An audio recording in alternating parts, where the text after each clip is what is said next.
nós usamos o som, a medicina do nosso passado e futuro.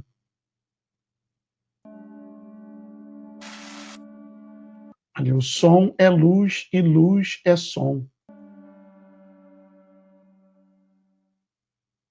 Então vejam que esse conhecimento, pessoal, não era um conhecimento acessível aos humanos. Quem trouxe esse conhecimento para o mal, porque aí também fala que a frequência pode influenciar as moléculas para o bem ou para o mal. E quem trouxe esse conhecimento para ser usado para o mal foram justamente os Néfilim.